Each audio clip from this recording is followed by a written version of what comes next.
شرور أنفسنا ومن سيئات أعمالنا من يهده الله فلا مضل له ومن يضلله فلا هادي له ونشهد أن لا إله إلا الله وحده لا شريك له ونشهد أن سيدنا ومولانا محمدا عبده ورسوله صلى الله عليه وعلى آله وأصحابه وسلم تسليما كثيرا كثيرا. أما بعد فأعوذ بالله من الشيطان الرجيم. بسم الله الرحمن الرحيم. ألا إن أولياء الله لا خوف عليهم ولا هم يحزنون. صدق الله العظيم. بزرگان محترم، نوجوانان اسلام اور عزیزان ملت، گزشتہ جمعے سے خواجہ خواجگان خواجہ معین الدین چشتی اجمیری رحمۃ اللہ علیہ کے سیرت طیبہ پر روشنی ڈالی جا رہی ہے. آج کے جمعے پہ اسی کی تکمیل کا ارادہ ہے. دعا فرمائیں کہ اللہ تعالیٰ عافیت کے ساتھ تکمیل کی توفیق نصیب فرمائے. بزرگان محترم، ایران کی سرزمین سیستان سے پیدا ہوا انسان خواجہ معین الدین چشتی اجمیری رحمۃ اللہ علیہ، جن کا نام حسن ہے، سیستان سے خراسان، خراسان سے بلخ، بخارا، سمرقند، سبزوار، ہرات، افغانستان میں غزنی، پھر وہاں سے لاہور، لاہور سے ملتان، ملتان سے براہ دہلی اجمیر شریف آپ تشریف لائے ہیں. یہ آپ کے سفر کا راستہ ہوا ہے جو طے ہوا ہے. اجمیر شریف میں پہنچنے کے بعد سب سے پہلے نمبر پر خواجہ صاحب کا جو قیام تھا وہ سرزمین ہے جہاں بادشاہ کے اونٹ باندھے جاتے تھے. خواجہ صاحب کو لوگوں نے وہاں پہ بیٹھنے نہیں دیا، وہاں سے ہٹا دیا. حالانکہ خواجہ صاحب نے کہا ایک طرف آپ کے اونٹ بیٹھ جائیں، دوسرے کونے میں میں بھی بیٹھ جاؤں، میرے ساتھ کون سا بڑا قافلہ ہے کہ جس کی بنیاد پر آپ کا اعتراض ہو یا کوئی نقصان ہو، کیوں خام خواہ کے لیے چھیڑ رہے ہیں. لیکن نہ مانے، انہوں نے اٹھا دیا. خواجہ صاحب اٹھ گئے اور اس کے بعد کہا اچھا ٹھیک ہے، میں اٹھ تو جاتا ہوں لیکن اب یہاں جو بیٹھے گا وہ بیٹھے ہی رہے گا. چنانچہ اونٹ شام کو بیٹھا دیے گئے، لیکن جب صبح میں اٹھانے کے واسطے آئے تو اٹھنے کے لیے تیار نہیں. راجہ پرتھوی راج جو چوہان سامراج کہلاتا تھا، اس کو جب اطلاع ملی تو اس نے کہا کہ لگتا ہے تم لوگوں نے اس فقیر کو کچھ تکلیف دیا ہے، دکھ دیا ہے، جس کی بنیاد پر اس کی بد دعاؤں کا یہ اثر ہے. جاؤ اور معافی مانگو.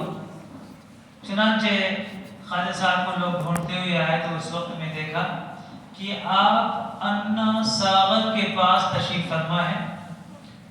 کپڑے کا چھوٹا سا ایک حجرہ بنا رکھا ہے، اسی میں قیام پذیر ہے.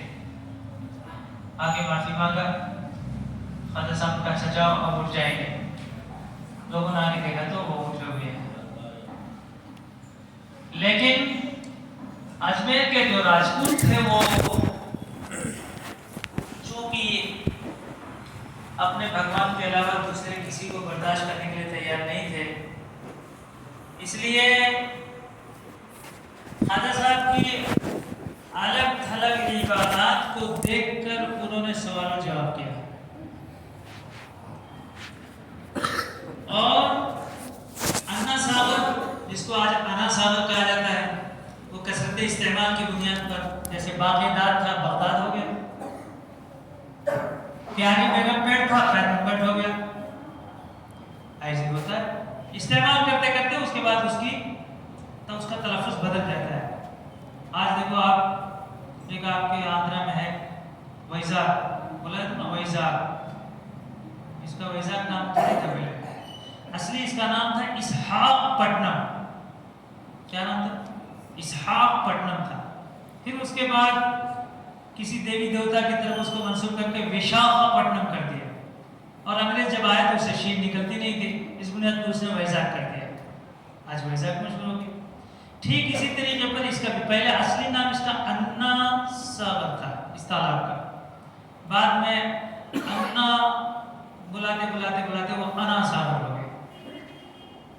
سمجھ گئے؟ جیسے پونر ہے، پونر کا اصلی نام کیا ہے معلوم ہے؟ پونگن پور ہے. اس کا اصلی نام کیا ہے؟ پونگن پور، گلو گلزار کی نگری، یہ اس کا مطلب ہوتا ہے. استعمال کرتے کرتے کیا ہوا؟ پونر بن گیا. تو ایسے ہو گیا انا ساگر سے انا ساگر ہو گیا. خواجہ صاحب وہاں قیام پذیر. یہ بڑے بڑے جو راجا مہاراجا ہوتے تھے یا دیوی دیوتا کے ماننے والے جو سادھو لوگ ہوتے تھے، ان کے غسل کرنے کی جگہ تھی. وہ لوگ یہی سمجھتے تھے کہ یہ بہت پاک پوتر جگہ ہے. حالانکہ اس کو مسلمانوں نے آباد کیا تھا، اس تالاب کو. لوگ یہ سمجھتے ہیں کہ ہندوؤں نے آباد کیا. نہیں نہیں، مسلمان کا آباد کیا ہوا. بعد میں پھر اس کے بعد اس کے آس پاس میں چونکہ بے حد دیور اور مندر بن گئے، جس کی بنیاد پر وہ لوگ اس کو اپنا پاک پوتر تالاب سمجھ کر دیوی دیوتاؤں کا اور پاک کرنے والا تالاب سمجھ گئے. ایسے ہی ہوتا ہے. بعد میں خواجہ صاحب جب وہاں قیام پذیر ہوئے تو اب ظاہر سی بات ہے خواجہ صاحب کے جو لوگ ہیں وہاں پہ ان کو وضو کی غسل کی ضرورت پڑتی ہے، تو اس سے پانی لیتے ہیں. تو انہوں نے کہا کہ آپ کس کی پوجا کرتے ہیں؟ تو خواجہ صاحب نے کہا ہم اللہ کی عبادت کرتے ہیں، اس کی پوجا کرتے ہیں. اللہ کا نام انہوں نے سنا ہی نہیں تھا. انہوں نے کہا کہ ہم تو اللہ کو مانتے ہی نہیں، ہم تو جانتے ہی نہیں، ہم تو دیوی دیوتاؤں کے ماننے والے ہیں، ہم تو دوسرا کچھ نہیں جانتے. خواجہ صاحب نے کہا کہ اللہ عبادت لا شریک، وہ ہمارا خالق ہے، مالک ہے، رزق رسا ہے، مشکل کشا ہے، سب سمجھا ہے. اور سورہ اخلاص کا سنسکرت زبان میں ترجمہ کر کے ٹرانسلیشن بھی کیا. کیونکہ ملتان میں خواجہ صاحب نے سنسکرت بھی سیکھ لیا تھا، کیونکہ خواجہ صاحب ملتان میں 3 سال قیام ہوا، اس دنیا تو پورا سب سیکھ گئے تھے. تو اس لیے سمجھایا ان کو، لیکن ان کو وہ بہت اکڑ قوم ہو، کسی کی بات سننے کے لیے تیار ہوتے نہیں مانتے، نہیں مانے. بلکہ خواجہ صاحب کو الٹا ان کے اوپر حملہ کر کے ختم کر دینے کی سازش کیا، اور تلوار لے کر خنجر لے کر حملہ بھی کیا. خواجہ صاحب نماز مصروف تھے اور یہ لوگ حملہ کر رہے ہیں. مارتے مارتے مارتے اتنا مارے کہ خود تھک کے گر گئے. اب وہ یہ سمجھ رہے تھے کہ ہم خواجہ صاحب کو خنجر مار رہے ہیں، اور وہ ہواؤں میں اڑ رہا تھا، ایک بھی خواجہ صاحب کو لگا نہیں. نماز کے بعد سلام پھیرا، خواجہ صاحب نے نظر رحمت جو ان کے اوپر فرمائی تو ان کی دل کی دنیا ہی بدل گئی اور وہ کلمہ پڑھ کر مسلمان ہو گئے. پھر اس کے بعد جب راجا پرتھوی چوہان مہاراج کو معلوم ہوا تو انہوں نے کہا کہ یہ تو فقیر بہت آگے نکل رہا ہے، اس کے اوپر پابندی لگانی چاہیے. پولیس کا پہرا لگا دیا. پانی نہیں ملنا چاہیے ان کو. جب پانی کی تنگی ہوگی تو اس کے بعد یہاں سے اٹھ کے بھاگ گئے. تو کہا کہ نہیں، یہاں سے آپ کو غسل کرنے کی، وضو کرنے کی اور یہاں سے پانی استعمال کرنے کی، لے جانے کی آپ کو اجازت نہیں. خواجہ صاحب نے کہا کہ ان کے اپنے ملازم سے کہ جاؤ کہہ دو 1 لوٹا تو پانی دو، کچھ تو ہمارا کام چلے، ہم کو عبادت کرنا ہے. تو پولیس والوں نے کہا کہ اچھا ٹھیک ہے 1 لوٹا پانی چاہے تو آپ لے لیجیے. خواجہ صاحب نے کہا تھا جب وہ 1 لوٹا پانی لینے کے لیے جب اجازت دے تو اس وقت میں تم تالاب کے کنارے پہ جانا اور اپنا لوٹا بھرنا، لوٹا بھرتے ہوئے تالاب سے کہنا خواجہ صاحب نے بلایا ہے، خواجہ صاحب نے بلایا ہے. جیسے ہی لوٹے کو انا ساگر میں ڈبایا، پورا پانی کمپلیٹ صاف سب لوٹے کے اندر سما گیا. یہ میدان ہو گیا، تالاب سے میدان.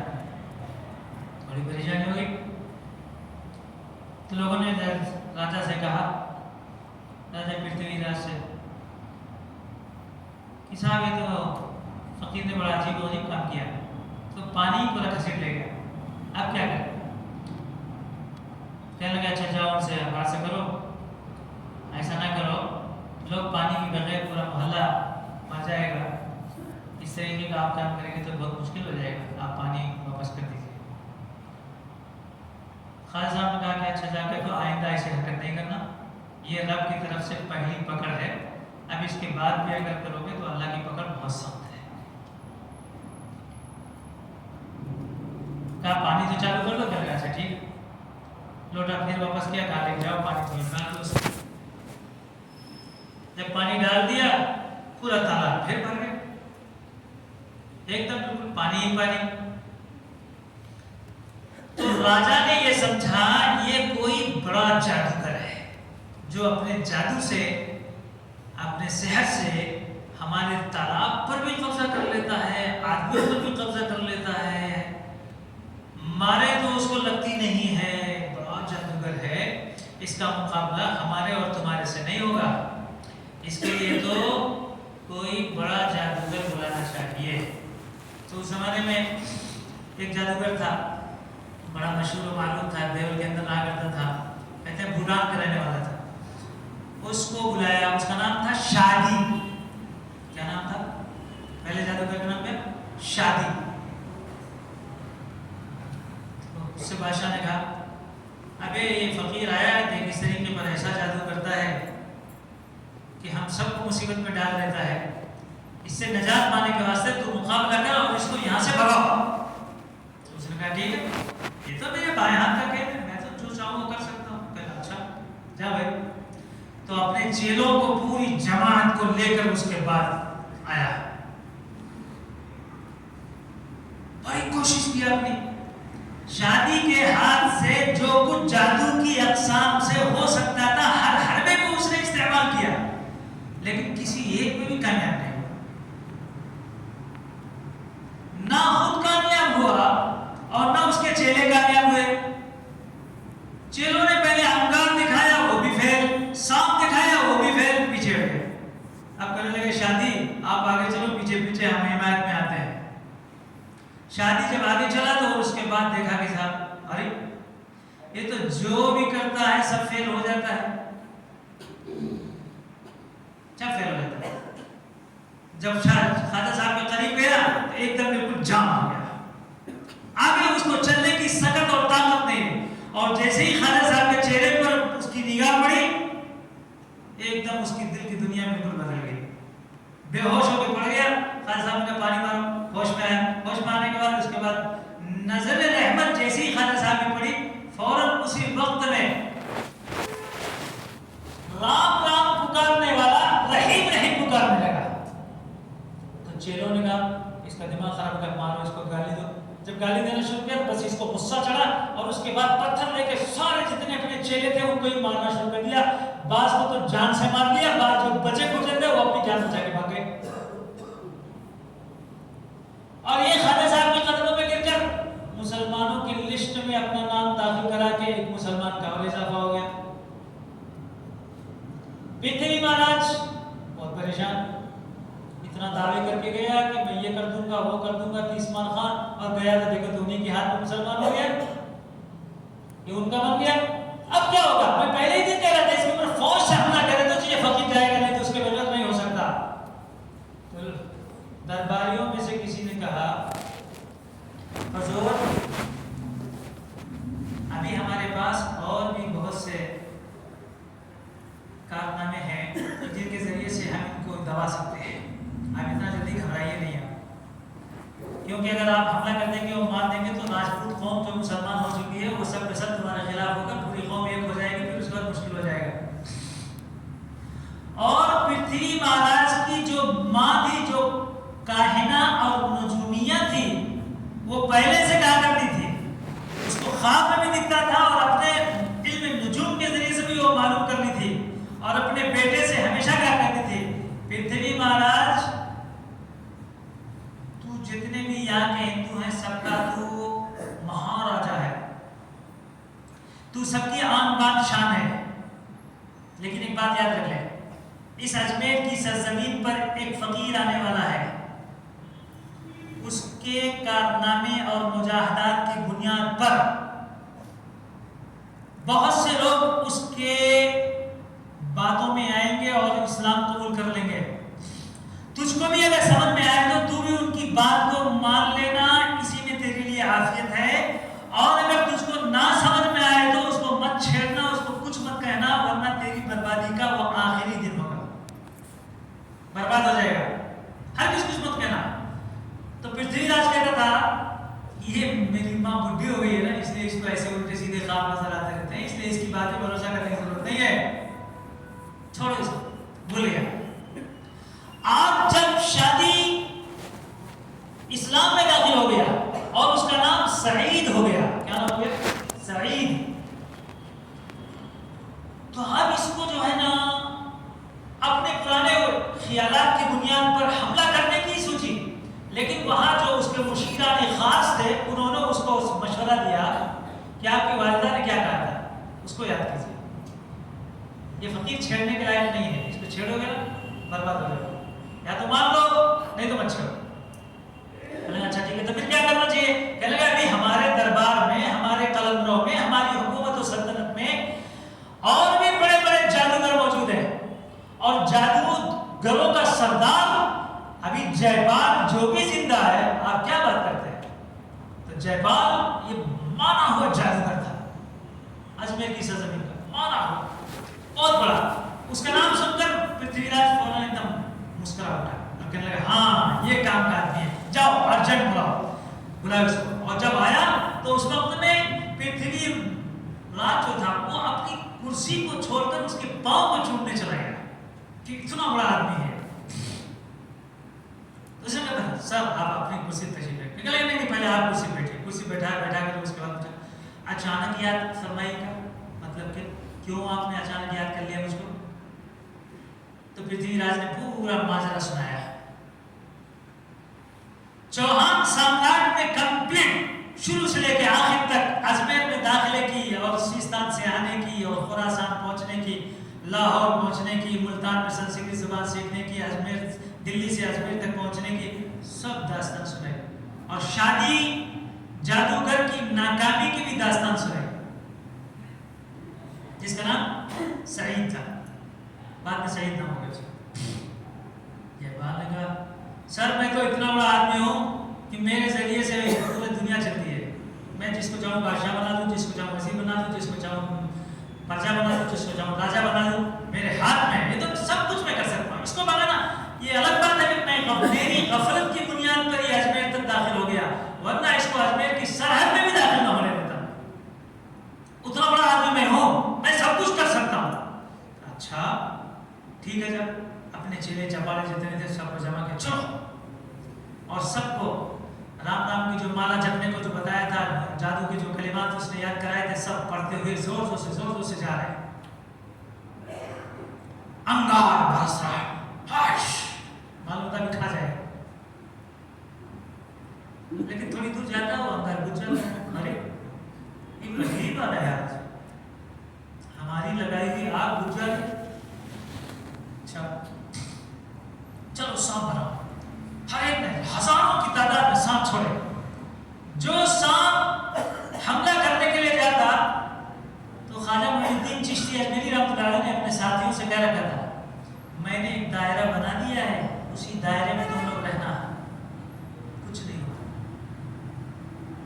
سب ختم ہو جائے گا. جتنے سانپ آتے دائرے کے باہر ہی مر جاتے، ختم. پورا جادو کا سب ختم. لاسٹ میں جے پال جوگی نے کہا رکو میں حملہ کرتا ہوں، اور آگے کہا او مسلمانوں اور مسلمان کے ساتھوں خواجہ معین الدین چشتی اجمیری سنو، آج تمہارا آخری دن ہے. آج میں جان سے مار کر جاؤں گا، اور نہیں تو میں راستہ دیتا ہوں، کچھ نہیں بولوں گا. میں فوراً اجمیر چھوڑ کے نکل گیا. خواجہ صاحب نے فرمایا میں اجمیر چھوڑ کر جانے کے لیے تھوڑا ہی آیا ہوں، اجمیر کو سدھار کر یہی دفن ہونے کے لیے آیا ہوں، میں واپس نہیں جاؤں گا. مجھ کو رسول اللہ صلی اللہ علیہ وسلم نے بھیجا ہے، پورا نقشہ بنا کر دیا ہے، یہی وہ سرزمین ہے جہاں مجھ کو بھیجا گیا، میں اس کو چھوڑ کے جانے والا نہیں ہوں. اچھا نہیں جاتے؟ اب دیکھو میں حملہ کرتا ہوں. حملہ کرنے کو